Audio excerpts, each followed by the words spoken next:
All right, we're live down here in the court. We're here with Foster. Foster, how you feeling going into this game? I'm feeling really good about this game because I think it's our get-back game, considering the devastating loss to Auburn last game. Yeah, I'd say about so. How'd you guys rebound in practice these last couple of days just after that loss to Auburn? What was your mentality? Our mentality was just to go to the next game and focus on our next opponent. We focused a lot on rebounding and more defense, so we can close them out and win the game. Awesome. Good luck today. See you around. That was Foster Kessling on the call.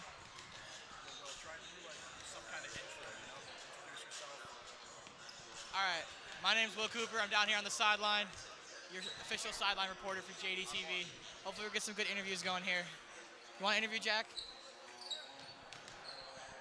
All right, I'm here with Jack. How's it going, bud? How'd your game go this morning? We won by like 35, I think, something like that. Awesome. How many did you drop? I had 12 points. Attaboy. Good job today. All right, see you around. Anybody else want to be interviewed? Prediction? Oh, yeah. What's your prediction for this game? I think 60, I don't know, 51, 40, JD. All right, thank you. Good prediction. All right, see you around. That was Jack Hazelton, one of the members of the JV basketball team. See who else we can get interviewed. Trey Evans. Yo, Trey, you want to give an interview?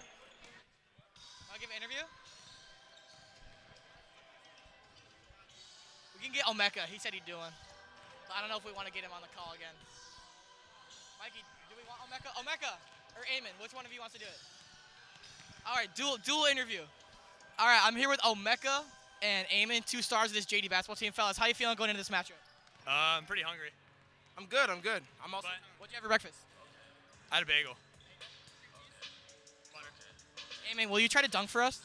I can't because the restaurant, I don't want to get a technical foul because Ike's been over this already with me, and I've been on varsity for like 2 months. That's a good idea. Don't dunk that. Omeka, you think you're going to see the court today? No, I mean, I don't know. We beat Central Square by like 10 last time, and we know we started off with a good lead. So if we can maintain a lead and get up by 20 in the fourth quarter, I might be able to get in. But other than that, no, not really. How'd you guys prepare this week after that loss to Auburn? Just your mentality. What was that like? We ran a lot. How much is a lot? Like, a lot. I mean, I also did take 200 swings last night after practice, which isn't all that good, but I'm ready to play basketball. You getting enough sleep for this game? I slept 7 hours, I'd say. All right, good luck today, fellas. Good to talk to you. See you around.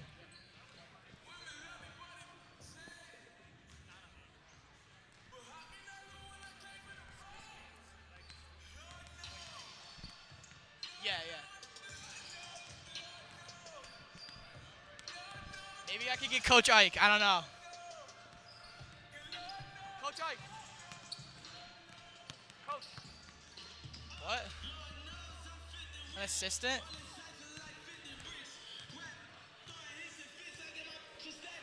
Coach. Want to give an interview? Coach Ike?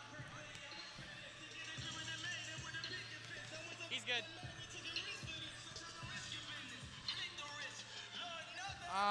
Tyler, you want to give an interview? No? Everybody's tired. Oh, Officer Norton, he'll give one. I'm going to get him.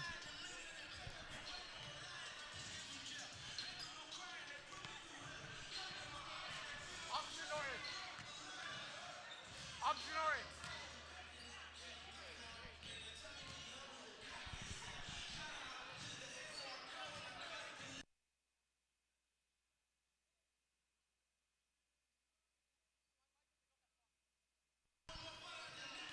Officer Norton. Will you give an interview real quick? Maybe.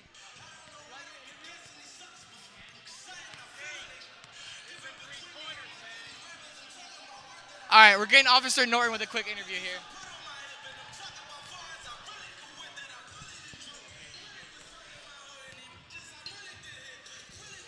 Got it. All right, I'm here with my friend and yours, Officer Norton. How you doing today?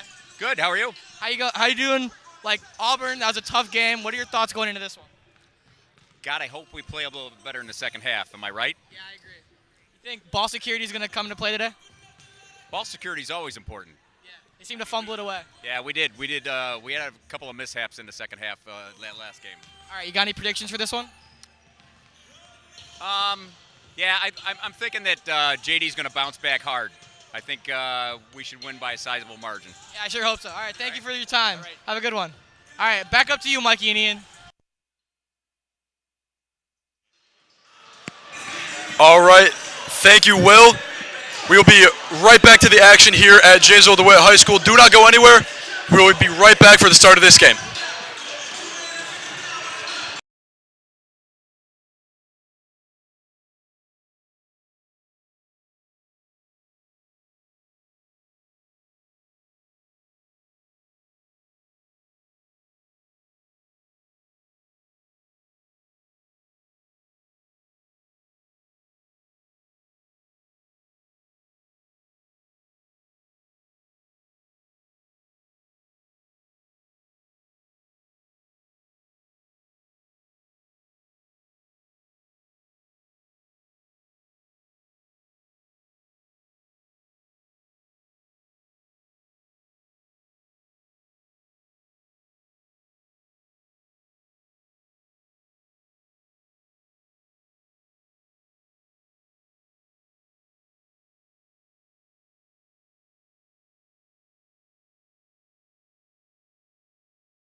Ladies and gentlemen, good morning and welcome to Jamesville-DeWitt High School for this JDTV broadcast of the game between the Jamesville-DeWitt Red Rams and the Central Square Redhawks. My name is Michael Meskos, one of the many voices of the Red Rams, and alongside me, my color commentary partner, Ian McIntyre. Ian, it's been a little while since we broadcasted the game together, but how are you feeling about this one? Yes, Mike, you're exactly right. It has been a little while, but I could not be more excited to be here at JD this morning. We do have a fun game on tap between Central Square and JD. Yeah, JD come in with a record of 5-6. Not exactly what they're hoping to be at, but looking to kind of change the tide of their season right now. Central Square, however, are 8-4, led by Coach Jay Adams. They were 8-13 last year, lost to us 2 times, but they're already at the exact win total they had last year. It should be a fun one. Here's Trent Hughes tipping off, and C Square will retain the first possession. Here's Bergquist kicking out to Trevor Boyce. Trevor Boyce and Shane Bergquist, really the 2 stars of the Central Square team, both averaging around 12 points. And it's missed a few times, and the rebound is corralled by Alan Zanders for JD's first possession. That's a great defensive stop by JD. Once again, you saw the defensive catalyst, Trent Hughes. Hughes sizing up, kind of acting as a little bit of a point center right now, as he has all season. Here's Giblin out to stick. We got Delph on the wing, and as we know, Delph is always going to have to be such a dynamic player for them, as that'll be a JD turnover, possibly a push-off or an illegal screen. Not quite sure who that was on, but it'll be Central Square ball coming out on the inbound. I believe it was on Trent Hughes. Trent cannot get in foul trouble early in this game. That was a tic-tac foul, really unforced error that JD can't afford. Yeah, like you said, Trent Hughes, if he's not in this game, JD is far less effective. He's already found himself in foul trouble almost every game because he plays almost the entire 32 minutes. Here is Cameron Powell trying to size up underneath, but here's Stickle on the breakaway. Gets it up, kisses it off the glass, puts it in for his first 2 of the afternoon. Excuse me, of the morning. Not used to saying that one. Great start on defense for JD. That's the way they got to bounce back after a heartbreaking loss against Auburn earlier in the week. And seeing Stickle on that break already gets me excited. I said earlier this morning that I think today's going to be the day where we finally get to call a JD dunk. We got Trent Hughes, Eamon Giblin, Alan Zanders, as there's a long 3 from number 11, Trevor Boyce. That is just a bomb. Yeah, Mikey, like you were saying, it would be an absolute treat if we could see a dunk here today. I'll put my money on possibly Eamon Giblin, maybe a steal into the backcourt, and then a nice 2-handed slam. But, we'll see. A lot of game left to be played. I'm thinking Eamon Giblin too, but we gotta watch out for all these threats. Here's Giblin getting Trent Hughes on the mismatch. Trent Hughes able to lay it in. Trent Hughes did such a good job using his body right there on the block. And here we go with Colin Keys bringing it up. Here's Keys out to Boyce. Looking to connect with Shane Bergquist. Down low to Pownell. Here's Bergquist coming off, takes a 15-footer, and he sinks it. Excuse me, Trevor Boyce up to 5 points already in this morning. Yeah, JD can't let him get hot. He is their leading scorer per game, averaging about 12 points. If they let him get hot, this could get out of control real quick, as he already's gone 2 for 2. There's Giblin trying to find Zanders right underneath the basket. It's batted away by Colin Keys. JD to inbound. And JD got to be careful. Central Square have a lot of, really solid defenders. I can see that they play good team defense. Not necessarily as athletic as JD in some ways. Here's Zanders with a tough take, but just completely swatted down by Cameron Pownell. And here come C Square. But like I was saying, a very strong defensive unit, so ball movement is very key for JD here. Here's Keys looking to step back. Here's Boyce again. He's got the hot hand, and he continues it. Trevor Boyce putting up all 8 for Central Square early on. Yeah, and Coach Ike just yelled at his team, do not leave him. Get a hand in his face. He is already 3 for 3. They got to get out on the perimeter and guard him. Here's Delph out on the wing. Over Trevor Boyce, and he cans it too. Anything you can do, I can do better, says Ian Delpha. And I've been saying this all year. This JD team lives and dies with Ian Delpha. When he is on fire and he's connecting from deep, this team is very hard to beat. Here's Keys once again, setting up Pownell. Here's Boyce off the screen, takes another 3. Actually, that was a long 2, but it's missed back iron. Here comes Trent Hughes on the break. A little bit of a heat check there by Boyce. I respect it, when you're 4 minutes into a game and you're already hitting 2 threes, got to see if it's just one of those days. Here's Gibby in the corner. Eamon Giblin, a little shake and bake, and he hits the nice little elbow jumper. Not used to seeing that out of him. Yes, I was just going to say that. Very pretty from Giblin. Not used to saying that, like Mikey said. If he can get those going, it's going to be a long day for Central Square. Yeah, Eamon Giblin really expanding that role. He's usually known just kind of like a bruiser, kind of like that Carter King role we saw last year on JDTV, but he's got a nice offensive game. I really like watching him.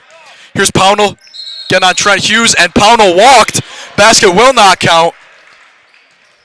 Battle of the 24s. Trent Hughes gets the better of Pownell this time. Yeah, this is one matchup I'm definitely looking for all day. The two tallest guys in the court. Actually, they just switched Pownell off Hughes. I was just going to say I think Hughes is going to bully him all day anyway, so possibly a good move for Central Square. That's a smart move by Coach Adams. Hughes is already getting the better of Pownell 4 minutes in. Here's Giblin, and his elbow jumper takes from the other side now. Cannot quite hit. Trent Hughes goes for it, but it'll be out for a Central Square inbound. Ian, what do you think of Eamon Giblin's attacking nature on this offensive end so far? I'm loving it, Mike. You know, it's something new, something we haven't really seen all year. I wonder if it's something Ike's kind of brought up in practice, maybe get Giblin some more jump shots, but it's paying off well for the Red Rams. I think we're seeing Eamon Giblin just really settling into his role as a varsity player now.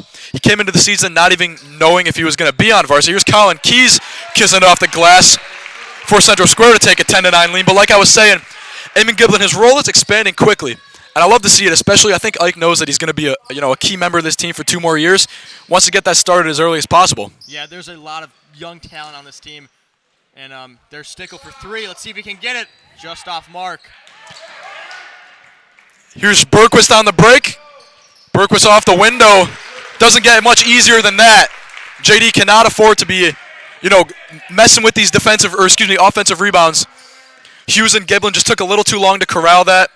Couldn't shift back on defense quick enough, and it's a 12-9 lead for C-Square. Yeah, I'm not sure if this is the defensive start Coach Ike wanted. As we see A.J. Samita Jr. checking into the game, maybe a defensive spark for the Red Rams. As there's Zanders. Ooh. Tough finish for Zanders. Put a little English on it.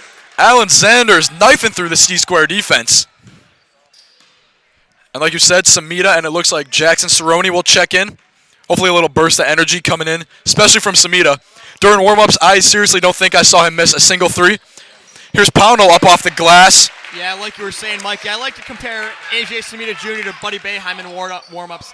Literally just automatic. I like to compare him to a literal torch because he is just always on fire. He was just swishing everything. He is a knockdown shooter. Would love to see it. Here's Zanders out to Delpha on the wing.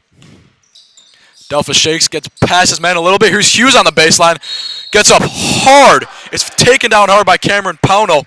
He will go to the line for 2. Trent Hughes, also an incredible free throw shooter, might I add. Yeah, and Aaron Samita played a huge role in the game against Auburn, I believe, on Tuesday. He hit a few threes in the first half and then one really big one down the stretch with about a minute left. Unfortunately, it was not enough, as Auburn, I believe, won by... I think it was 6 points. 6 points, yeah, 6 points. Yeah, like you said, a couple of tough losses coming up as Trent Hughes hits the front end. A couple of tough losses in the past for JD. Obviously lost to West Jenny, CBA, Saratoga, Nottingham early in the season. Lost to Auburn last game, one of the best teams in their division, in their class, 54-48. And obviously the heartbreaker to ESM is Trent Hughes misses the second one, but A.J. Samita getting the offensive rebound, tracking it down, and he earns another possession for JD. That is exactly why he is in the game, Mikey. Here's Stickle sizing up. He's got time to work with, 25 on the shot clock. Stickle gets across, but that's going to be an offensive foul, an illegal screen on Trent Hughes. That is Hughes' second moving screen. They got to get him out of this game, and it appears that will happen. Jake Ogata's checking in for Trent Hughes. And Jake Ogata kind of had a little bit of a resurgence in these last couple games. Played a lot against Auburn. Didn't really get a ton of time at the beginning of the season, but he's really crafting out a role. I think Coach Ike trusts him a lot as one of these senior leaders. And he's another guy like Eamon Giblin. This is going to do the dirty work. He's a great athlete. Always going to get between the basket and another man. And that is a block, I believe, by A.J. Samita, corralled by Jackson Cerrone. Some great interior defense without the likes of Trent Hughes. Here's Samita sizing up. Decide against the 3. Here's Delpha. Finds Cerrone up top. Let's see if they can find Samita on the wing or the corner for a 3. He's been flirting with being open the whole entire game. He has yet to get the ball, though, on offense. Yeah, you got to imagine Coach Ike really tries to draw up his offensive sets to get Samita open. He's probably the best three-point shooter percentage-wise, and just, he's got the nicest shot on the team. He's one of those guys that if he's open, he will always shoot, and so you want to get him open as much as you can. Here's Berquist in the corner. Kicks back out to Tyler Meigel. Boyce, he gets Jake Ogata on the beautiful pump fake. Cannot quite hit the 17-footer from the corner. It appears as if Central Square will hold for the final shot in this quarter. They're up 2. Let's see if they can expand this lead. Colin Keys sizing up. There's no reason for him to, rush, take any more time than he needs to. The JD bench trying to clap, get the student section going. Unfortunately, there's only about 9 of them. Might not be too possible, but hey, any support is necessary. And that's why you support your team, because Ian Delva is able to get it out of Colin Keys' hands and earns himself 5 seconds to try and get a bucket on offense going into the second quarter. That's a big play by Delpha at the end of the first quarter. Here goes Stickle all the way down the court. Puts up Stickle gets a head of steam. But he draws the foul. Stickle and the Red Rams catch a break. They can even this game up going into the second quarter, Mikey. Stickle's heading to the line. The whole rest of the team is going back to the bench. He will shoot 2. That's just a real unforced error there by Central Square. All you really had to do is just stay in front of him. You don't need to triple team him when he's got 4 seconds left on the clock. And Anthony Stickle all alone on his end of the floor, shooting 2, trying to get this game tied. Yes, Central Square has played a nearly perfect first quarter, both on offense and on defense. That's when you just hate to give up right there. Now you lose momentum going into a quarter. That is really huge for them. And Anthony Stickle hits 2. His free throw percentage hovers around 80% on the season. And he just like that, he ties this game at 14 going into the second quarter. And Ian, what are you liking right now out of JD? I'm liking from that first quarter. I'm liking their ball movement. I think they found Trent Hughes open about 2 or 3 times down in the low post. They've got some open looks on the 3. I don't think they've connected on any of them yet. One thing they do need to work on, though, is their perimeter defense. Right now, Boyce is getting anything he wants. Is he 3 for 4 from the field so far? I believe so. He's got 2 threes, another nice little jumper. The thing I like the most about JD right now is, like you said, the perimeter defense is not great. They're not really switching out quick enough as they should. But I think down low, they're doing a good job of getting Trent Hughes really involved on any player that gets down below for Central Square. Trent Hughes already with a couple of shots interfered with. Not necessarily any blocks yet, but he's a good switchable player down low. Yeah, most definitely. This is one game Trent Hughes can definitely bully his way through everyone. Unfortunately for him, though, he already has picked up 2 quick fouls, both moving screens, something that he cannot do. He'll probably find himself on the bench for the greater part of this second quarter. And with that, JD are going to be running a little bit more of a small ball lineup. They got Stickle, Delpha, Cerrone, Ogata, and Samita running the 5. So Samita, the tallest guy out here, is being guarded by Tyler Meigel. C-Square running a little bit of a shorter lineup than they're used to, but still much taller than JD's shorter lineup. Yeah, and here we go underway in the second quarter. Although this lineup may be small for JD, everyone on the floor right now can shoot the 3. Let's see if they can capitalize on that. Speaking of shooting the 3, here's Delpha. They only got to make one for JD so far. Stickle on the wing gets AJ Samita down low. AJ Samita finds the open man. Here's Delpha on the wing. Cannot get it, but Jake Ogata corrals, earns another possession. Here's Stickle, pump fakes, gets to his elbow. Cannot hit the jumper once again. Samita tries to track it out of Trevor Boyce's hands. Just not enough, and Central Square will take it back. But like you said, Ian, already, JD had taken a couple threes already in the first 30 seconds of the second quarter. And already able to get a couple offensive rebounds, too, even with the smaller lineup. Yeah, you stole the words right out of my mouth. I was just going to say that. JD has been dominating on the offensive glass right now. That's something that's really kept them in this game so far. Yeah, like we know, every possession matters. At the end of a close game like this, every team's going to be wishing for just one more chance to shoot the ball. Here's Keys, decides against it. Berquist was working down low. Here's Keys from way downtown. Stickle takes it calmly, and here comes JD. Yeah, speaking on the offensive rebounds, in this league, nothing is given, everything is earned. Here's Stickle working underneath. Oh, he tried to get Jake Ogata on the cut. Just a miscommunication. Jake Ogata not on the same page with Delpha. Here's Boyce, the man with the hot hand. Takes a heavily contested corner jumper. Jake Ogata is on the ground, gets it, but he gets it out to Cerrone. Looks like Boyce has kind of hit a little bit of a wall right now. Yeah, I was just going to say he cooled off a little bit. The first few shots that he made were wide open. Now he's starting to take some really difficult and contested shots. They're obviously not falling. Here's Cerrone, the young gun, hitting it out to Delpha in the corner. Here's Stickle, sizing up. Tries to get a step-back 3. A high arcing shot like we're used to seeing from him, but that will go over the backboard, hit the shot clock, and go out of bounds for a Central Square inbound as Hughes and Zanders check in for JD. Hughes has got to be careful now that he's back in the game. He cannot risk picking up his 3rd foul in the first half. That would be big-time trouble for JD. Yeah, I'm thinking the second Hughes gets his 3rd foul, I think he's going to get yanked once again by Coach Ike. You do not want to have him going into the locker room with 3 or possibly even 4 fouls. We'll take him out for the considerable part of the second half. Yeah, that would be an absolute nightmare for Coach Ike. Here's Keys shifting, lost it momentarily. Working on the baseline, just not a lot of room to work with. Here's Bergquist kicking out to Aaron Bergquist, likely his brother. Bergquist misses the long 3. Samita saves it.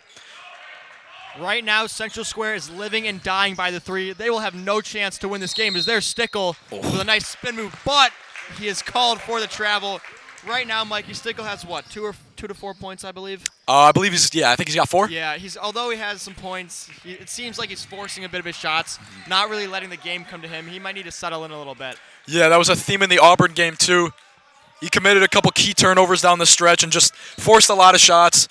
That's not something you want to be doing. Oh, and there is a travel by Shane Bergquist, but like I was saying, on a team with so many weapons and such a well-balanced offensive scoring output like JD has, it's difficult when you have one guy trying to force shots, when you have so many guys he could possibly kick it out to, so many other guys who can create on offense. So we're looking for Anthony Stickle to share the wealth a little bit. Yes, definitely. Let's see if he can pick up some assists this game.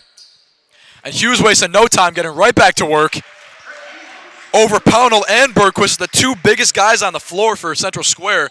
No problem for Hughes as he is much more skilled than either of those 2 defenders. He's also much stronger as well. Absolutely just bullied his way into the paint right there. Yeah, Pownell, a tall player. Like they say, you can't teach tall, but it looks like he has not been taught some interior defense that needs to be used to deal with Trent Hughes. But here comes Jackson Cerrone on the board. Here's Stickle looking once again, decides to pass to Samita. Samita tried to hit Zanders, but it's just not going to work. Here's Keys pushing the pace. And it's blocked by A.J. Samita, but that looks to be a push in the back as Keys will shoot 2 shots. Yeah, Mikey, one thing you were saying about Pownell, he has not been taught interior defense, but it also appears he has not been taught to pick up a dumbbell. Cameron Pownell, we're pulling no punches on him today. He's just going to get muscled out by Samita and Hughes all day, I have a feeling. Here's Keys shooting his first, and he gets it down, no problem. Colin Keys hasn't taken a ton of free throws this season. When he has, he is 5 for 10. Now makes it 6 for 11, so, a rather reliable player. As he rattles home his second. This game is all tied up. Only 2 points scored by either team in the first 3 minutes and 30 seconds of this game. But hey, this is going to be a defensive battle. I don't see this game really getting up to the 40s on the scoreboard. Yeah, Mikey, both teams are at 16 already. Central Square is their Stickle from 3. As I was saying, Central Square is nearly halfway to their total from the last game against JD, considering they only scored 36. There's Trevor Boyce. Jackson Cerrone tried to take a charge, was knocked down. Just couldn't quite get his feet set, I guess. But a really admiring thing to do by Jackson Cerrone against the much bigger Trevor Boyce. Here's Samita from the corner. Can't quite continue his form from the warm-ups, but is ripped out of Cameron Pownell's hands by Anthony Stickle. Cameron Pownell is getting muscled around right now. Yeah, he is just being tossed around like a rag doll, Mikey. He better do some pull-ups or push-ups at halftime. I don't know what to tell him. Perhaps some curls, maybe some tricep extensions, maybe some dips.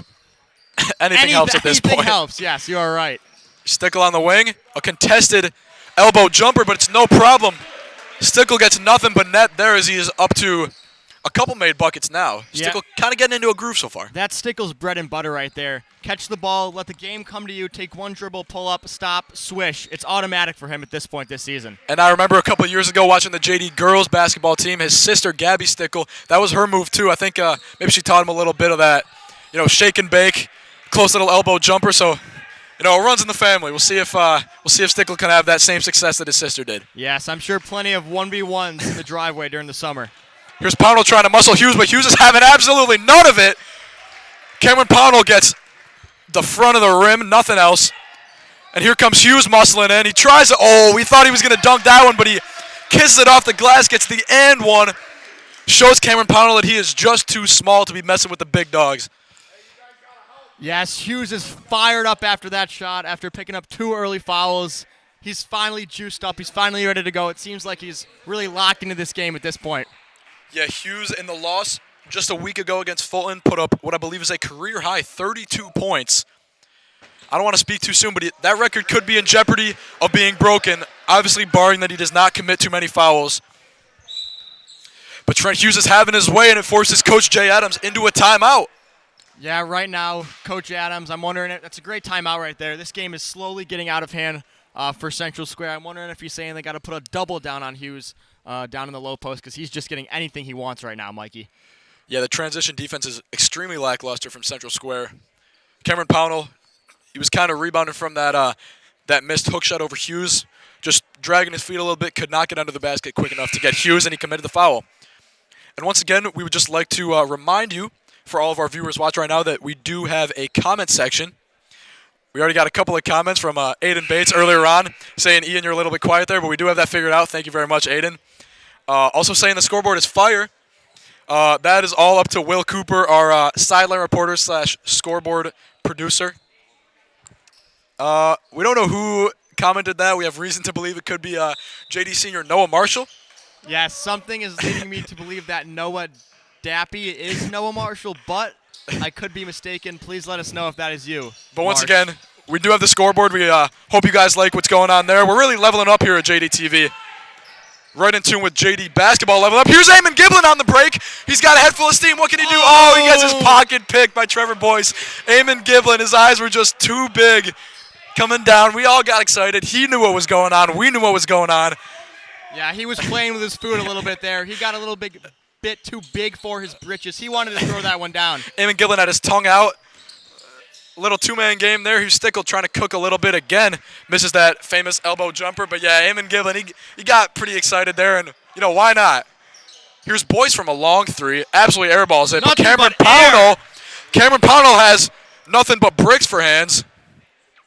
Yeah, that ball was in his lap, and he just can't corral it. Mikey, I'm wondering if the Central Square coaching staff glued 2 cinder blocks to Pownell's hands right now. I don't know what's going on Reminds me of a young Baimus Akita playing for Syracuse. My friends and I used to call him Stone Hands. Just could not catch a pass. Here's Hughes taking him on the pump fake. Hughes works it on the offensive glass, misses the first, takes the second. Too big, too strong, and too skilled Trent Hughes is for Cameron Pownell. And here comes Colin Keys trying to set the record straight a little bit as Central Square find themselves in a 5-point hole. Here's Keys working at the free throw line. Tries to bank it in, but Hughes corrals it once again. We could see Hughes get a double-double tonight. He's already in that territory. Right now, Central Square is just throwing up bricks for shots. So there's Hughes again. Oh! Ooh. And Pownell and the whole entire Central Square bench thought he got a clean block, but the refs say otherwise. Yeah, I don't know about that one. Looks like Pownell got up, pretty strong with Trent Hughes. Was able to obviously deflect the shot, but the ref's word is final, and Trent Hughes will take 2 again, trying to get his point total up. Once again, he hits the first. Not really a doubt there, as entering this game, he was 31 for 49 from the free throw line. Not necessarily the greatest percentage, but every time I've seen him, he's been very nice from the free throw line. And he hits the second. And JD jump out to a 25-18 lead. And there is Pownell going to the bench. He has not had the greatest first half in the world. Let's see if Coach Adams and the assistant coaches have anything to say to him. Yeah, I think he needs just a little bit of time to reflect, think about what he's done. A little timeout for Pownell there. Could prove beneficial for the rest of C-Square as Colin Keys tries to size up Delpha once again. Yeah, Central Square's got to start looking for some better opportunities to make shots. Right now, they're throwing up just contested brick after brick after brick. That's exactly what they need, a nice slip and score. That is beautiful basketball. Boyce to Bergquist, just a pick and roll coming in from Bergquist, a pocket pass by Boyce. That is beautiful, a beautiful two-man game of basketball. Yes, they must have been listening to us up here, Mikey, because they answered the bell, but there is another foul. A blocking foul this time on 33 for Central Square. Not on our roster sheet, but picks up his first foul anyways. Yeah, Mikey, although this is only a 5-point lead by JD, it feels like it is much larger just because Trent Hughes is getting anything he wants down low. Here's Delphin from the wing down to the corner to Stickle. He's trying to facilitate a little bit. Finds Giblin at the free throw line. Pump fake. Little runner will not go. There's a rebound by Bergquist. And here comes Keys pushing the pace. Can't get a 2-for-1 as the shot clock is already off. and it seems to be that he will be holding out for this last shot with 20 seconds to work with. Yeah, Central Square is going to take anything they can get on this last possession. Right now, every point matters. This is still a very close game going into halftime. Keys with 10 seconds to work with, being guarded by Zanders. Kicks out to Boyce, the man who had the hot hand. It's kind of cooled off since then. Here's Boyce to Bergquist on that same pick-and-roll pocket pass combo again. And Bergquist will draw the foul, will go to the line for 2. Not what JD wanted to do in that last possession. Yeah, the looks on the faces of all the JD coaches is utter disappointment. They get beat on the literally exact same play to Bergquist within the minute. They got to work on that at halftime if they want to stop Central Square from coming back in this game. Here's Bergquist to shoot 2. He's only 4 for 9 on the season so far from the line. Misses his first. Hoping to just stake out a little bit more, or excuse me, a little bit less of a deficit going into the break for Central Square. However, will miss his first. Central Square is to have appeared to just empty basically half of their entire bench. Not sure what that move is, but there are only 3 seconds left in the half. Here's Bergquist, takes his second. Misses once again, and that'll be a timeout from Jeff Ike. He's going to use it anyways. Might as well. He's only got 2 seconds left. And it looks like Ike is chatting to the ref a little bit. I don't know what's going on. Let's see what he's talking Yes, Coach Ike is extremely disappointed right now. I'm not sure what they called. Possible lane violation maybe, is the players are all lining back up on the free throw line. Yeah, from up here, I really cannot tell what that call is. But Ike is on the floor, talked to the first ref. Now he's talking to the second. Barlow even on the court a little bit.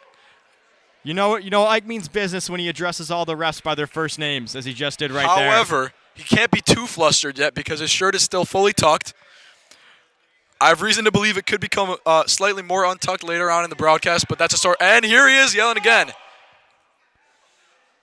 Ike with the... He could get teed up here if he keeps it going. Yeah, Mike, it is not worth it right now. But the JD players on the bench are loving this. They all got grins on their faces. As Bergquist hits the first, we might have to get our sideline reporter, Will Cooper, down there to not interview Ike because I don't think he wants to be talked to right now, but possibly interview a couple players or possibly team manager Foster Kesslering to get the inside scoop. That will be brought to you sometime during this intermission with 3.2 seconds left on the clock. So do not go anywhere, especially during halftime, as we will have a sideline report coming right for you. Yes, this is a new treat and edition of JD TV. Something everybody should be looking forward to is the halftime interviews of Will Cooper. Yeah, we are moving on up in the world. We got a scoreboard. We got a 5-man booth right now with the likes of Malcolm Britz making his JD TV debut on camera. Will Cooper, obviously. John Clan coming in, helping out. Ian McIntyre to my left. As we got 3 more seconds in this second half. Or excuse me, first half. No place I'd rather be right now, Mikey. Jago got it to inbound. JD hoping to just heave up one final shot. You never know. These are the ones that there's really no pressure on them right now. Take a shot, see what happens. There's no pressure at all. Crazier things have happened. Is there a Stickle? Oh, nearly connected for the full court pass. And no time runs off the clock. Central Square might get another opportunity here. And Jaco got to the left fielder in baseball, throwing that baseball pass to Anthony Stickle.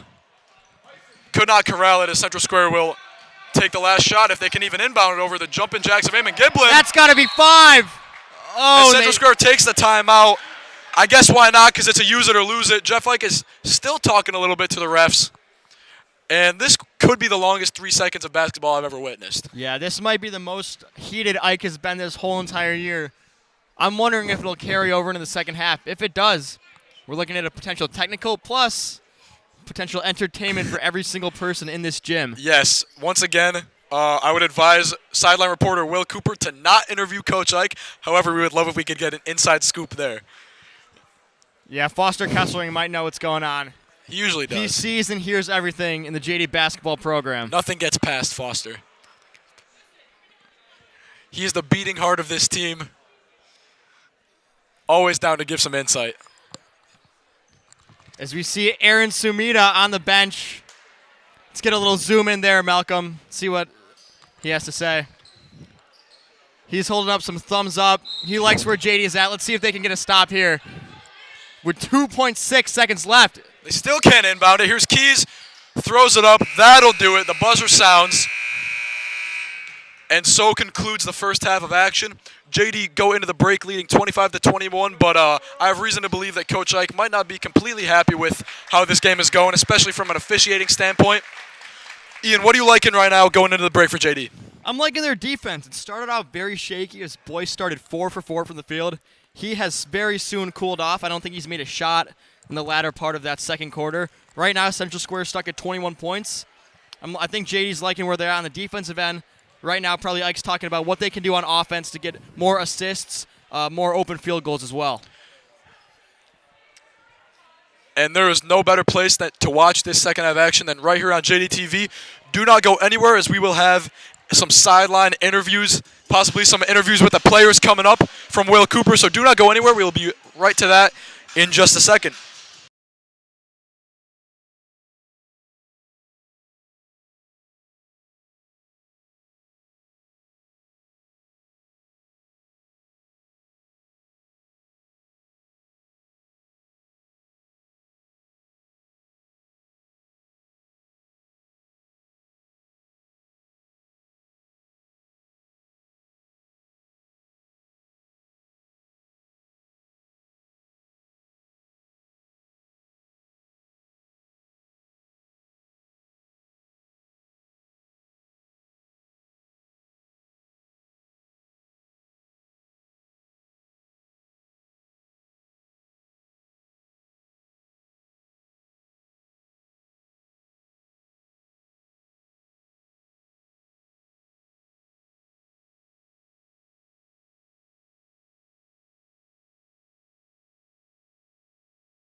All right, we're back here, down on the court. I'm Will, down here with some sideline reporting. It's the second half. We're going to talk to the flock real quick first.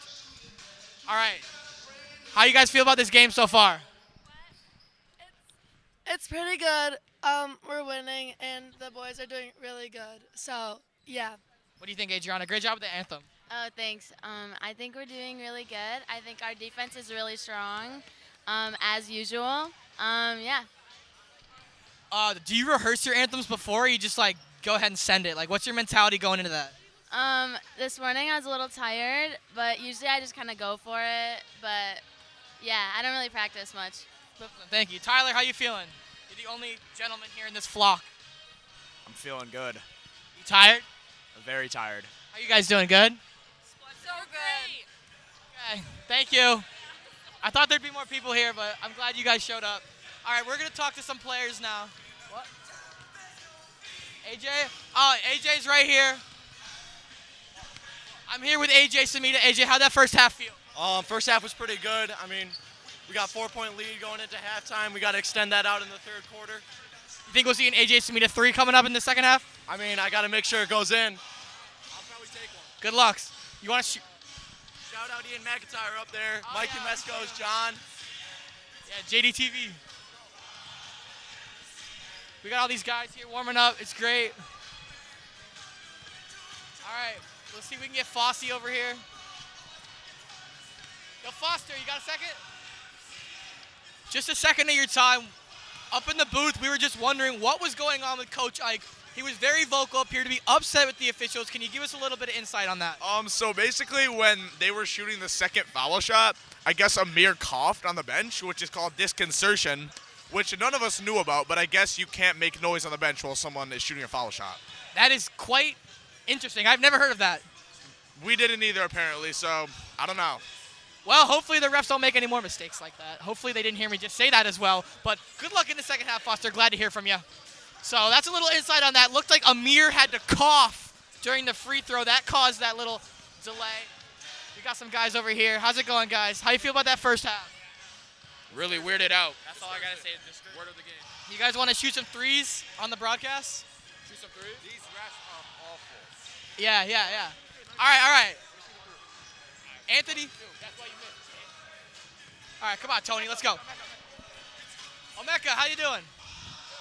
How you feel about that first half, son? I think we played a really good half. You know, we kept Central Square to. We kept them from scoring. You know, they only have 21 points, and I think we're cooking on offense as well. You know, taking good shots. Yeah, you think if we get up a good lead here, you think you might enter this game?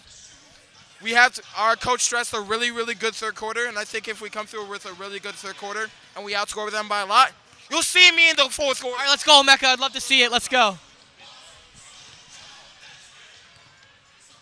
All right, guys. I'm going to send it back up to the booth with Mikey and Ian. Glad to have you down here on the court. We'll see you in the second half. Thanks for tuning in. All right. Thank you, Will. We hope you guys enjoyed those interviews, and we will be right back in just a couple minutes for the start of this second half. Do not go anywhere.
Ladies and gentlemen, welcome back to this beautiful morning in Jamesville-DeWitt High School. We are back with the second half of action between the Jamesville-DeWitt Red Rams, who take a lead of 25-21 over the Central Square Redhawks. Once again, my name is Michael Meskos, joined by my color commentary partner, Ian McIntyre. And Ian, what are you thinking about this halftime break, especially for JD and Coach Ike? Yeah, Mikey, one thing me and you just talked about was how early the JD players came out of the locker room. Normally, Coach Ike takes his time. You know, they got maybe a 5-6 minute pump-up speech, but they only were in there for about 3.5 minutes. I'm wondering what Coach Ike said to them, lit a fire under them and whatnot, and got them really hyped for this second half. And that's exactly what they need. If they want to stop the likes of Colin Keys, Trevor Boyce, and the Bergwist brothers. Here's Sanders with a hard take, but it's just completely shut down. Both teams rocking the same starting lineups that they began the game with. Here's Boyce, the man who was cooking everyone in the first quarter. However, cooled off just a little bit, hoping to regain some of his form if they want to, stake out a little more of a lead. Here's a three in the corner from Bergwist. Absolutely nothing but air. Oh! The ball was in his lap. That is the most open shot he'll get all day, and once again, cannot convert. Trent Hughes is a 4-bedroom, 2-bath, and a nice pool in Pownell's head right now. He is living rent-free as he bullies him in the paint once again. And Trent Hughes puts his hand down to the ground to signal that Cameron Pownell is little. He is exactly right, Mikey. Trent Hughes is 16 years old and already becoming a father. Cameron Pownell is just not having his way. He cannot get anything. It's like Trent Hughes put him in timeout all game. Yeah, he's been in an absolute blender all game. This is mental warfare for Hughes right now. Here's Stick on the break, dumps it down to Hughes. That's the easiest bucket he'll get all day. Whatever Ike said to them at halftime, it is definitely working right now. Boy, would I love to be a fly on the wall in that locker room. As Central Square are forced into an early timeout once again as JD start off this second half 4-0. Yeah, if Central Square wants any chance of winning, that is not how you come out of the second half. They came out flat with no energy, no enthusiasm, 2 very careless and sloppy turnovers on offense, and then 2 breakdowns on defense right there. So you may have heard during the halftime interviews, a little bit more insight about Coach Ike's little meltdown there. But Will Cooper, could you tell us just a little bit more about what team manager Foster Kessling was telling you?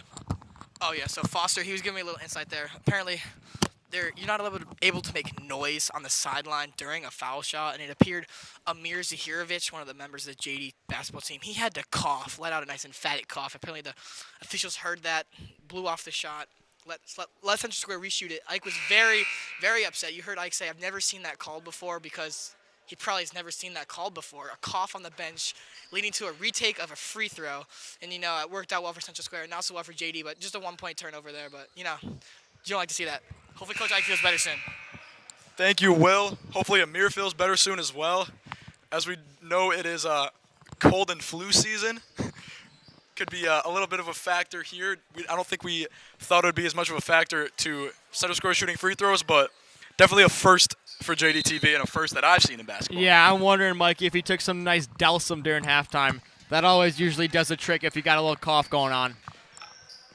Yeah, maybe some Zyrtec, maybe some Sudafed. Clear out those sinuses a little bit, as he would hate to sacrifice any more points than he already has. As here's Boyce with the up and under. Cannot get it to go, but it's corralled back by Bergquist. Out to his brother Bergquist. Here's Keys. And Stickle's able to get Keys to back off a little bit. They got 3 seconds on the shot clock. Got to put up a shot. Here's Boyce from long range, and he gets it down. Trevor Boyce refining his form already. That is a deep 3 from NBA range. Central Square needed life, and he gave them just that. They were in dire need of a basket. There is a foul, I believe. It'll be a reach-in, I think, on Trevor Boyce, as Trent Hughes was double-teamed on the block. No, that'll be on number 31, Aaron Bergquist. Yeah, and as I was saying, Mikey, Central Square is finding all the looks. They just can't make a shot to save their life right now. Very lucky to make that 3 as the shot clock was running down right there. And once again, Trent Hughes is having his way. Here's Sanders on the cut. Can't get it. Eamon Giblin and Alan Sanders fighting for it. That'll be a jump ball with possession, sticking with JD. So JD earning themselves another free possession once again. Yeah, right now, or really it's been happening all game. JD is getting whatever they want on the offensive glass, absolutely destroying Central Square.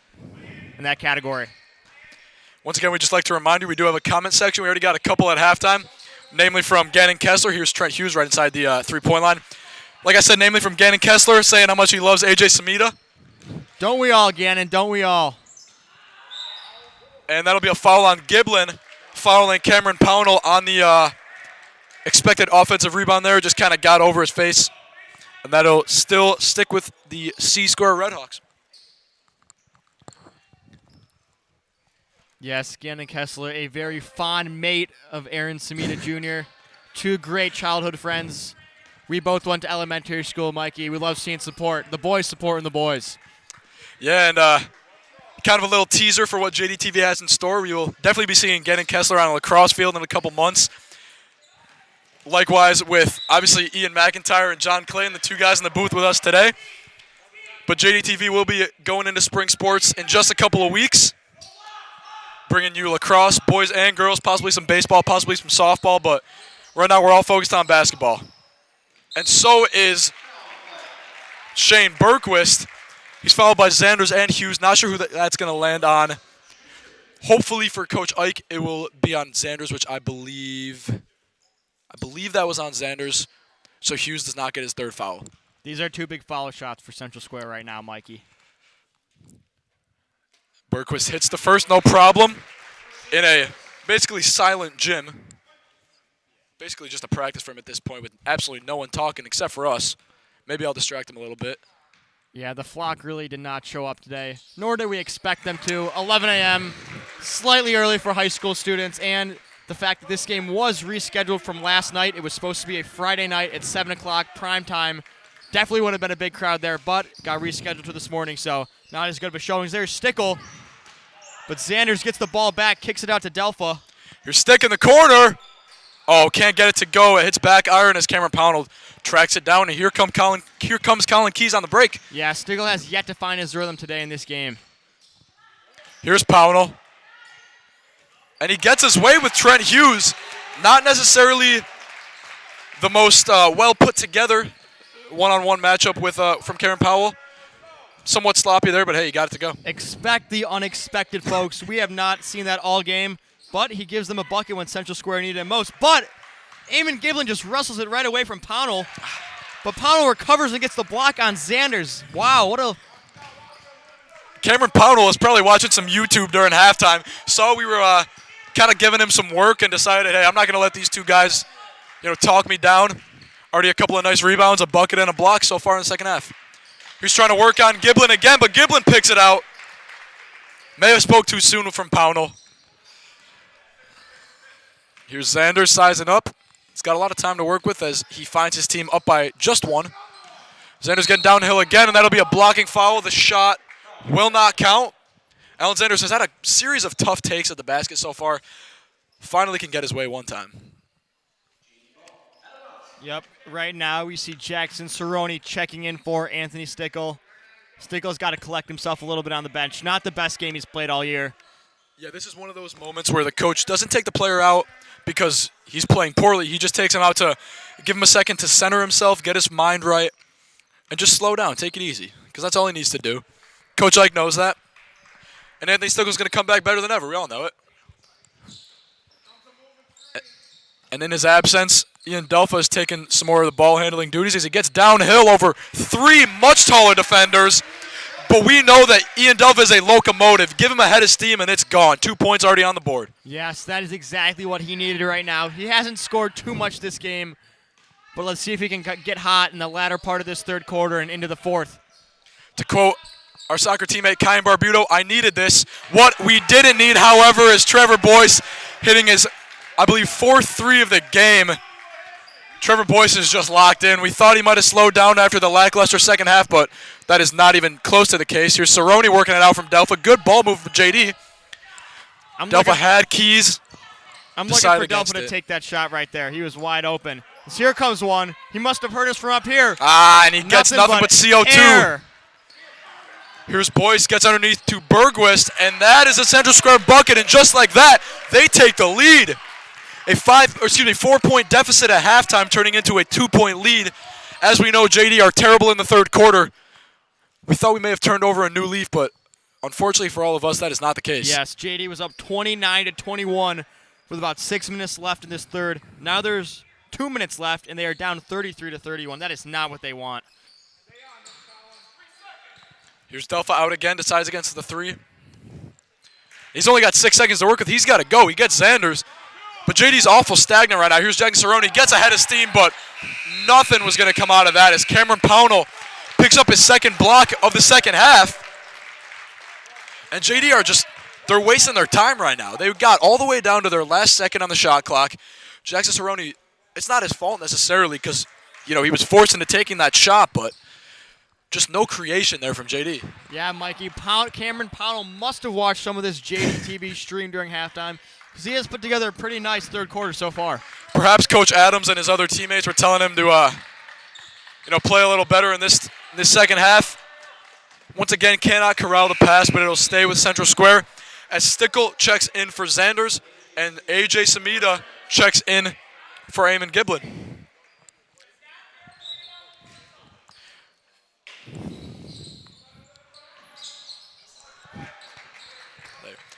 And Samita making the instant impact, able to corral the loose ball. Feeds it out to Hughes. Here's Cerrone back up top. Stickle is back in the game. Let's see if he recollected all of his thoughts. Maybe he can make a few buckets with roughly a minute left in this quarter. Here's Hughes working on the much weaker Pownell, but it will go out of bounds for a baseline out of bounds for JD with 10 seconds to work with. And thank you to our wonderful commenters. Once again, we got Sam Brazel now expressing his love for Ian McIntyre. Ian, how do you feel about that one? Oh, wow, Sam. That is so nice of you. Love to see you commenting on this early Saturday morning. I know you got a big night ahead of you, Sam. As we have fantasy football punishments, me and Sam are in the same fantasy football league. I will not disclose what the punishment is, but if you are lucky, you may hear about it on Monday at school. And it appears we have another comment from Betty McIntyre. She says, love listening to my favorite commentators. If you can put the connection together, that is my grandma. She is down in Hutchinson Island, Florida. Me and Mikey has known her for his whole entire life. Me and Mikey are obviously very good friends. Thank you, Grammy, for that wonderful comment. Thank you, Grammy. We appreciate it. Expanding our viewership to this great state of Florida. We're going all across the country. We're getting all 50 states by the end of this school year. And as we were reading out that comment, Ian Delpha got a nice little bucket underneath. Brings that game to a 33-33 tie. A little miscommunication from Boyce and Keys there, but Keys will end up with it. And this will likely be C-Square's last possession. They will not go for a 2-for-1. Here comes Keys getting active all across the baseline. Trying to tire out Delpha. Keys gets ahead of steam, falling away, and it gets absolutely nothing but net, but not in the way he was expecting to. Jackson Cerrone takes it down, and JD have 20 seconds to work with. Jeff White calling a play. I believe it's called lights. Don't know what that means, but Ian, do you know anything about that? I have never heard that play. Must be a new one this year. But there's a bad turnover by Samita, but he gets it back. Oh! AJ Samita making something out of nothing. Beats the buzzer, Mikey. AJ Samita showing up at the most opportune times. He lost it, got it back, got a bucket. That is AJ Samita in one play. If I had to tell you about him in one sequence, that is him. Yeah, Mikey, he commits the turnover, but as AJ Samita being the gritty person he is, he does not give up on the play, scavenges for the ball and gets it back and beats the buzzer to give JD the lead going into the fourth quarter. Yes, a huge bucket, a huge pick-me-up for JD. Out to a 35-33 lead now, thanks to AJ Samita, with 8 minutes left to play for Jeff Ike's men. We can't see Ike right now, but we're hoping that maybe we can get a little untucked shirt action. Maybe Malcolm Britt's going to help us out with that when we get out of this huddle. Once again, thank you to all of our viewers. We got my uncle, Nick Meskos, commenting, where are we going for lunch? We'll see about that. I'll text you a little later, maybe. Thank you for tuning in once again. We appreciate all these comments. Hopefully we got a lot of JD students, parents, and just fans of the game of basketball tuning in for this early morning game. Although we couldn't get people in the student section, we have a virtual student section in this comment section. We'd love to see it. Thank you all for the input. Make sure you subscribe because you can see AJ Samita acting like a dog, as Gannon Kessler just points out. Please hit that subscribe button. We're hoping to get into the triple digits by next broadcast. As C-Square take it up with 8 minutes to work with and a 2-point deficit. Yeah, this is shaping up to be a good one, Mikey. It looked like JD could run away with this in the first half as there's another back door.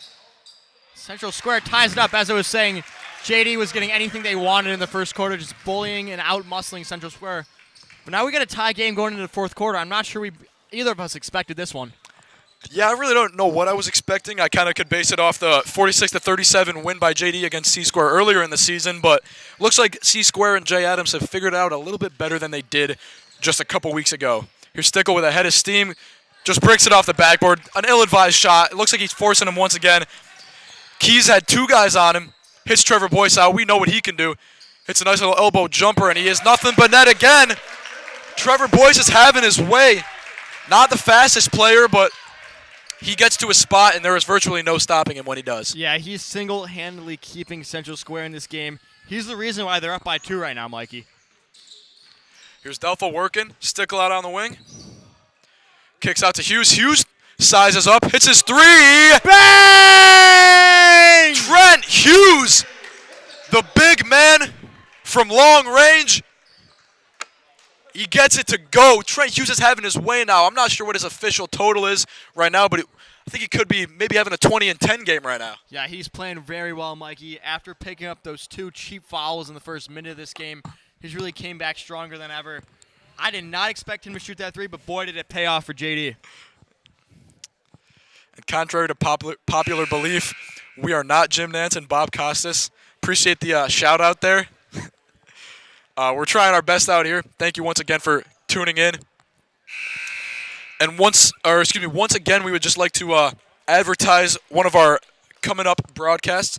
On February 3rd, exclusively on JDTV on this channel, we will be broadcasting the girls and boys JD basketball games against ESM. When I say there is nothing bigger than these 2 games all season, I mean it.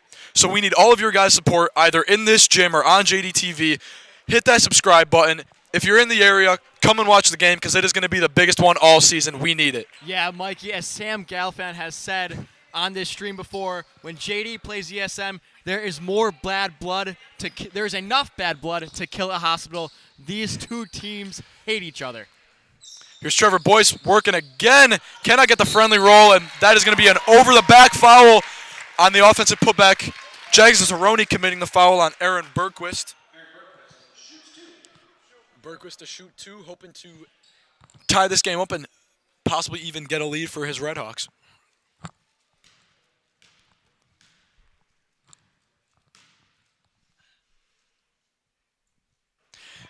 And Aaron Bergquist hits the free throw to an absolutely silent Jim Ian. Let's try something out. You could hear a Let's just start talking. Aaron Bergquist at the line. I'm talking extra loud now. Let's see if he can make it. This is a huge 3 for Central Square. And he gets it to go anyways. Our intimidation tactics did not quite work to this absolutely silent gymnasium. It was dead silent in here right now, Mikey. Maybe we'll do this again if there's an even bigger free throw, possibly in the last minute or seconds of this game. Yeah, there's no crowd noise here, so we got to make our own. Samita passes up the wide open 3. Here's Cerrone with a head of steam. Gets around, finds Samita in the corner again, passes it up once again. Samita working, hits Trent Hughes. Gets it to go! Trent Hughes with the rainbow 3, finding a pot of gold at the end. Trent Hughes with his second 3 tonight. Possibly up in the 20-point territory. Trent Hughes is having his way once again, getting hot at the perfect time. He is giving new life to this JD team. As he gets a board, they're looking to extend this lead right now. Trent Hughes hitting all the overs tonight on the JD Sportsbook. Getting his rebounds, his blocks, his points, but most importantly, trying to stake out a win for JD to get them up to 500. Here's Hughes once again over 2 larger defenders. But the pass is batted away by Samita. Oh, can't get the follow. But the active hands are coming in nicely for Samita. Here's Keys at the free throw line. Dishes out to Bergquist. Switches on to Delpha. Switches back. Delpha switches back to Keys. Trench Central Square Keys a boys 3 right now, and he heard me. Oh! And he makes it.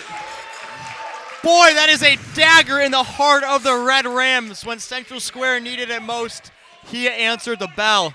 Trevor Boyce now hitting 5 threes tonight. The thorn in the side of Jeff Ike's men. Trevor Boyce is having his way. Here's Jackson Cerrone hoping to respond. Can't get it, but Samita gets it down underneath. Picks it up. One man's trash is another man's treasure, and AJ Samita just unlocked the treasure chest. Aaron Samita, how do you do? That is a huge putback and layup for the Red Rams as they go up 1. It was really looking bleak after another Trevor Boyce 3, but hey, that's what Aaron Samita does. Gritty players make gritty plays. AJ Samita just playing. He's in that flow state right now.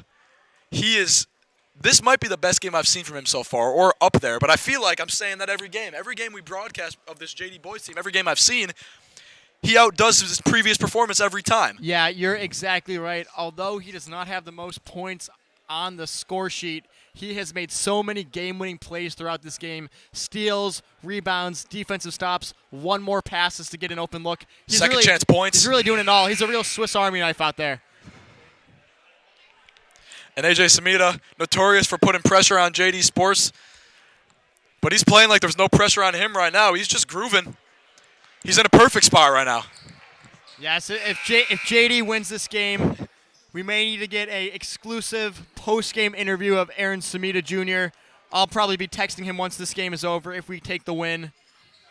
Very proud of this effort right now, as all JD fans are. And here we go with 4:36 left on the clock. Colin Keys brings it up. And another thing about Aaron Samita, we can't zoom in on him right now, but he is in the ear of number 31. He said something stupid, I'm assuming, giggling a little bit, maybe. But he doesn't get out to guard him, and it comes back to bite him. Not sure if it was trash talk, but Bergquist took it that way and absolutely splashed a 3 right in his face. Oh, AJ Samita just speaking too soon. Swallowing his words there. That is advice to never trash talk when you're playing against a guy like Aaron Bergquist.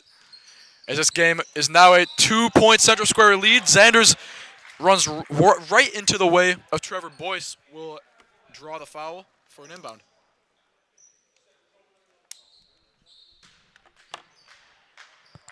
Here's Cerrone to inbound. Finds Hughes way down low. Here's Stick. Trying to cook, gets to his favorite spot. Gets a little elbow jumper, but just can't hit it. The theme of this game has been Stick getting to his spot, but he just can't get it going. Yeah, this is a very uncharacteristic game for Anthony Stickle right now. We're not used to seeing this. Here's Trevor Boyce once again, hoping to get free for his 6th three-pointer of the game. Here's Keys working baseline, but can't get past Stickle and Hughes. Here's Boyce once again. Did I speak too soon? Yes, I did.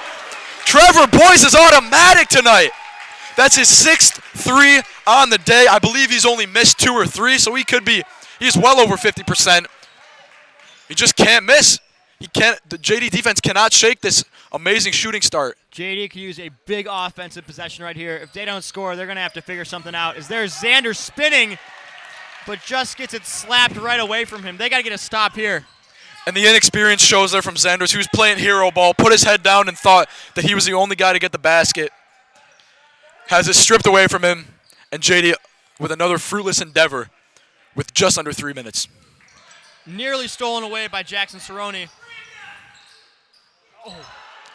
And a nice little kind of mid-air catch there from Aaron Bergquist. Could not get the shot up as he was very off balance. Samita looks to be loaded up from the arc, but cannot get the pass made to him in time. Here's Stickle at the top of the key. Goes to work. Samita in the corner. We could use this. Decides against it again. Just a little timid there from Samita. Here's Cerrone. Cerrone with a nice cutback. Can he get it down? He cannot.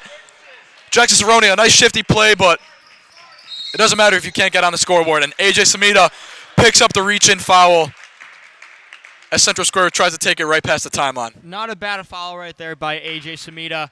It appears as if Central Square had a full head of steam. They were looking to get to the basket. Not a bad job of stopping that train right there. And here's Keys. He's got 2 minutes on the clock. JD need a couple of good buckets here. If they can't score on this if they can't get a stop and then score on their next possession, it could be some dire straits here from JD. A very tough time for them as they would have a 5-minute deficit, and that is not great from Bergquist. However, he misses. Delpha gets it, pushes the pace. Stickle called for it in the corner as Keys will reach in and foul Delpha. Yep, JD is not in the bonus yet. There have not been many fouls this second half. Both teams only picking up 5 or committing 5 so far. So still a little ways till JD goes to the line. Here's Stickle. We really hope he doesn't have to force a shot like he has a couple times. Here's Delpha getting downhill, gets his teardrop, banks it off the glass. Now they got to get a stop, but nobody's back. Oh, and the take from Aaron Bergquist is shut down. Bergquist will go to the line for 2. Another comment from Gannon Kessler, the boy G. Kess, as he is known here at JD. He was once a JD basketball player, a JV legend back in the day. He says, we need our JV pick and rolls back out there. I'll pause. As now I will resume as Bergquist missed the front end of the free throw. To a silent gym once again. Yes, it is very quiet. Can we distract him? Very awkward when we were talking. Do you think he's going to miss? I'm just trying to distract him. Yes. Anyways, as I was saying, Gannon, you are exactly right. You worked the pick and roll back in the day during JV. As I said, you're a JV legend. We would have loved to have seen you suit up this year and play, but once again, we appreciate your third comment of the hour. Keep them rolling. And JD will find themselves in another timeout. They got 1:35 on the clock. It's their ball. They got a 4-point deficit. Ian Delpha, we saw getting the nice little window lay-in on the previous take. But Coach, like, he's trying to draw something up. This could mean that, with only 1 minute, 35 seconds left and 35-second shot clocks, this could mean JD only has 3 or 4 more possessions in this game. So they got to be very conservative with how they spend this time. Obviously not rushing, but, making timely passes, timely decisions.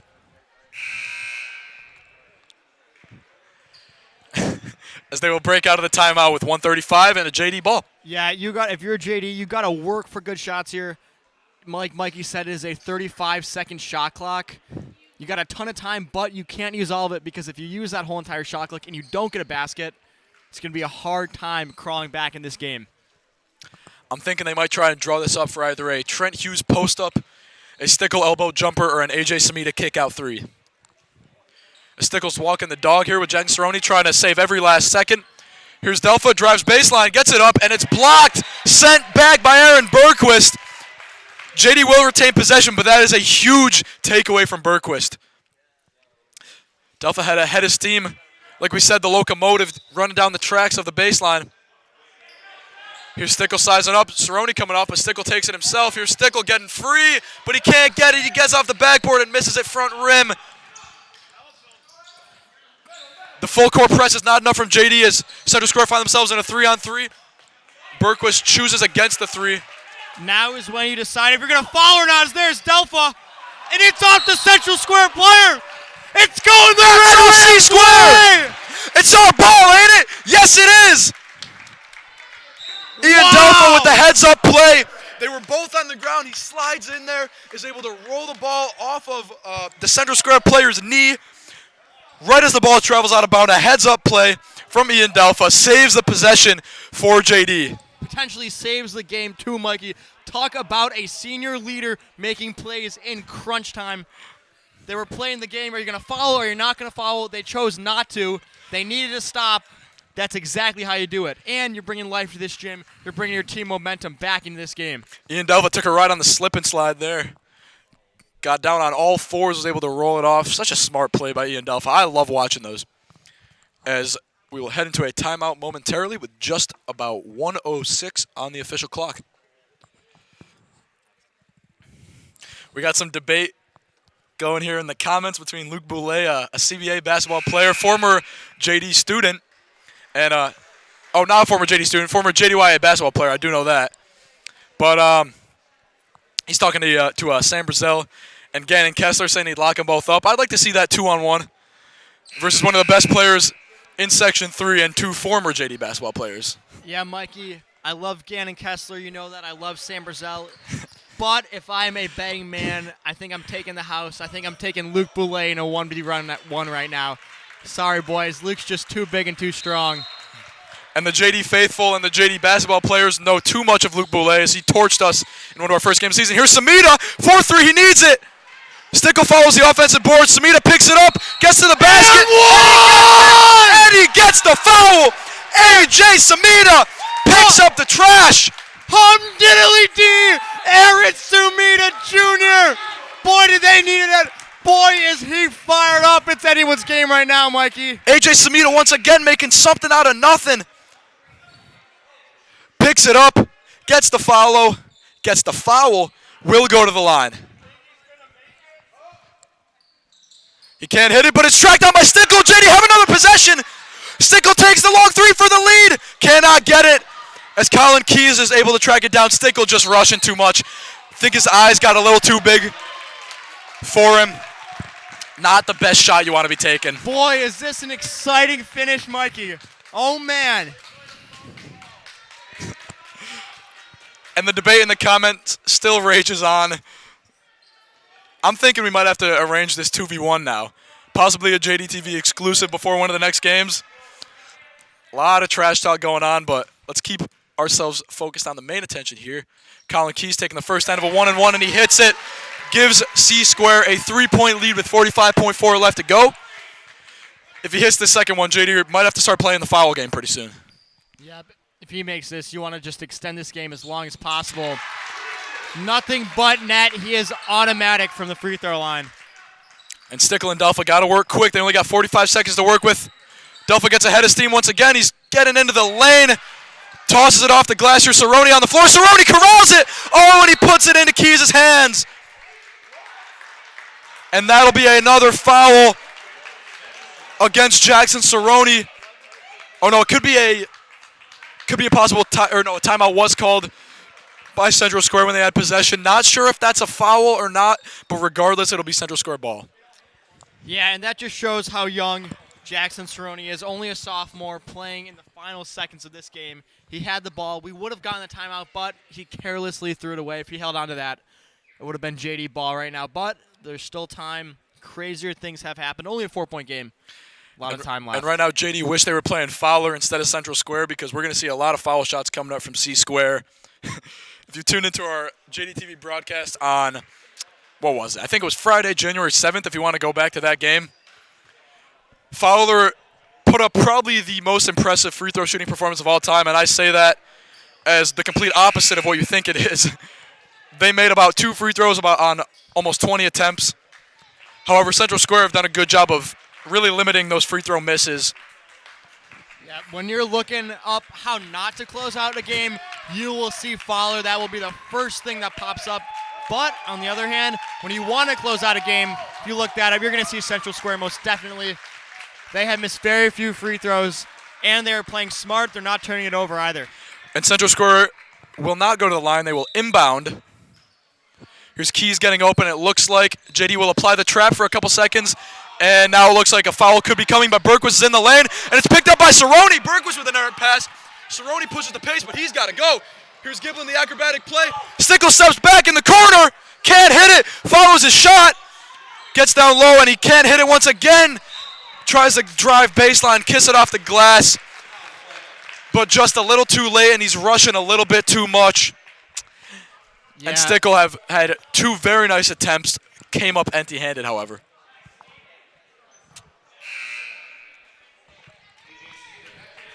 And we will send Trevor Boyce to the line for nope, that'll be a 1-and-1, I believe. AJ Samita checks back in, possibly for some late-game shooting like we saw against Auburn recently. Yeah, Mikey, like we kept saying, this is not Stickle's night. And Central Square makes another free throw to extend their lead to 5. This could be getting out of hand real quick. Trevor Boyce, the man who was on fire for the first and third quarters. Misses the second one back iron, so there's still time to get up a three and then take another foul. Here's Trent Hughes, takes the three. Can he get it? He cannot. It just rims out. But JD are going to keep fouling. They're down 5 with only 6.9 seconds. A nice time to be at. Not for JD, however. And Keys will go to the line this time. And with just about 7 seconds on the clock, it could spell the end for Jeff Ike's men. I don't want to speak too soon, but this could see JD moving to 5-7 on the season, with Central Square moving to 9-4 on the season, already surpassing their win total from last year and tying up the season series between these two teams. We might not be able to bring you some post-game interviews just because of the loss, but that's all right. We hope you guys all enjoyed those interviews, as they are here to stay, at least for the rest of basketball season and hopefully into lacrosse season. Yes, Mikey, we had a treat to watch and commentate tonight. Unfortunately, as of right now, it appears as if JD cannot get the win. There are gray clouds on the horizon for Coach Ike and his Red Rams. Hopefully they can learn from this one. Still some time left, but it is looking a bit gloom for the boys. And once again, we'd just like to thank all of our wonderful commenters. We could not have done it without you. And anyone that's viewing this stream, once again, please hit that subscribe button on our YouTube channel. If you have not already, we're trying to get up to as many subscribers as we can. Hoping to get a ton of views for the upcoming huge games for JD. And Keys misses the second. Hits Delphi with the long outlet. Delphi will hit the long three. Bricks it against the backboard. And that is all she wrote tonight. Central Square avenging their previous loss against JD earlier in the season with a 53-47 win. Trevor Boyce highlighting this output for Central Square, hitting 6 threes. Alongside Aaron Berquist doing some of the dirty work. And unfortunately, JD just cannot get it going. Has been the common theme all season. Ian, what do you think this game came down to? You know, I think it was a hard-fought battle. This game was really won in the trenches for Central Square. One thing is that Anthony Stickle could really never get into a groove. He made a few baskets in the first half, but honestly, if he could have played what he normally plays like JD, would have had a much better shot at winning this game. Yeah, and in addition to Anthony Stickle's shooting woes, the third quarter for JD was just absolutely abysmal once again. They went into the break with a 4-point lead, able to improve that to 8 early on. Ended up at the end of the third quarter with a tie basketball game. And unfortunately, Central Square just got the better of them in the fourth quarter, hit their free throws at the best times. JD just can never get it cooking. Yup, JD now losing 2 in a row. That is, besides the 0-4 start, that is the biggest losing streak of the season. Really, this is probably an all-time low for the guys in the locker room right now, but they got an all-time motivator, Coach Ike, in there. I know he's going to say, don't hang your heads. We got a big week ahead of us. I am very curious to see how JD bounces back. I believe they have a few games next week, plus one that everyone is looking forward to, that game on Friday night, February 3rd versus East Syracuse Manoa. Well, that just about does it here for this JD TV stream. Ian, thank you so much for joining me. Thank you so much to our entire booth, Will Cooper, our sideline reporter and producer, Malcolm Britz making his JD TV debut on camera. Great job as well. We hope you guys can enjoy some Syracuse basketball later today against Georgia Tech. And we hope you all tune in to the upcoming JD TV broadcast. We're taking a brief hiatus. Our next broadcast will be January 31st for a girls' game against West Jenny. And then it all comes down to February 3rd. We hope to all see you either in this gym or on the stream, as both JD boys and girls basketball will play ESM, our fiercest rivals. But that is a story for another day, as the Central Square Redhawks get the better of JD tonight. Thank you so much for tuning in, subscribing, viewing, listening, watching, wherever you are. And as always, have a great day.